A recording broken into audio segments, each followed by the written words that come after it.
তো এই যে চলে আসলাম, রেখে দিলাম। তো এখানে নিয়ে নিলাম কাপড়। এবার আমি কাপড়টাকে কি করব, মেপে দেখে নেব যে আমার ঠিকঠাক হবে কি না। এই যে দেখো বড়ই আছে, আরও বড় দরকার। তো চলো এবার আমি এটাকে কাটবো।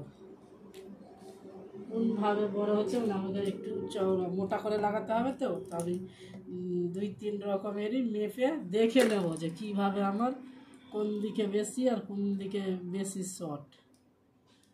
চলো আমাকে লম্বাভাবেই নিতে হবে। তো আমি এটা কাপড়টা চলো এখন আমি পরিষ্কার করে কেটে নেব।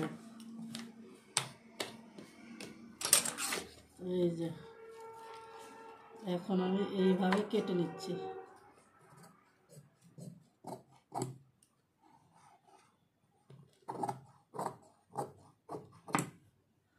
এই যে দেখুন, এটাও আমি কেটে নেব। এই যে এটা কেটে নিলাম, একদম রেডি। চলো এই বাড়তিগুলো ফেলে দেবো। এবার আমি কি করব, এই যে দেখো দুটো আমি কেটে নিলাম, এই দুটো কেটে নিলাম।